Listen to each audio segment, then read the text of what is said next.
Doctor Zakir নাইকের একটি প্রশ্নোত্তর পর্বে এক মুসলিম বোন অভিযোগ করেন যে তার স্বামী তাকে না জানিয়ে দ্বিতীয় বিয়ে করেছে এবং তার ঠিকমতো দায়িত্ব নিচ্ছে না।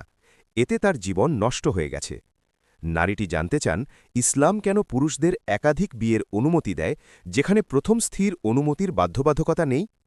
উত্তরে ডক্টর নায়েক অত্যন্ত চমৎকার ও যৌক্তিকভাবে বিষয়টি পরিষ্কার করেন। তিনি বলেন, ইসলামে একাধিক বিয়ের অনুমতি আছে ঠিকই, কিন্তু তা শর্ত সাপেক্ষ। পবিত্র কোরআনের সূরা নিসার ৩ নম্বর আয়াতে বলা হয়েছে, যদি তুমি স্ত্রীদের মাঝে সমতা বা ন্যায় বিচার করতে না পারো, তবে মাত্র একটি বিয়ে করো। পৃথিবীর আর কোনো ধর্মগ্রন্থে মাত্র একটি বিয়ে করার কথা এতটা স্পষ্টভাবে বলা নেই।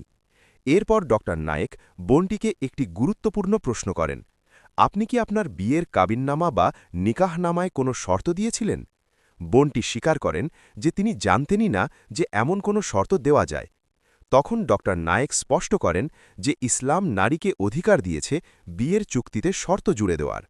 একজন নারী চাইলে বিয়ের আগেই নিকাহনামায় লিখে দিতে পারেন যে আমার স্বামী আমার বর্তমান থাকতে দ্বিতীয় বিয়ে করতে পারবে না, অথবা নিজের সুরক্ষার জন্য শর্ত দিতে পারেন যে স্বামী দ্বিতীয় বিয়ে করলে তাকে এত টাকা ক্ষতিপূরণ বা নির্দিষ্ট পরিমাণ মোহরানা দিতে হবে।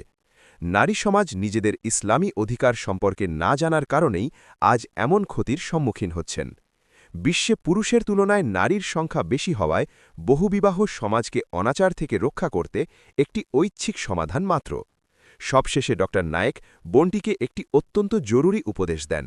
তিনি বলেন, স্বামী যদি অন্যায় করে থাকে তার বিচার আল্লাহ করবেন, কিন্তু জনসম্মুখে স্বামীর সমালোচনা করে আপনি যেন আপনার নিজের জান্নাত না হারান।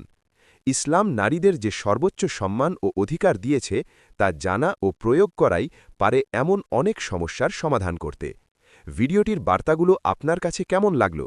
কমেন্টে জানান এবং শেয়ার করে অন্যদেরও জানার সুযোগ করে দিন।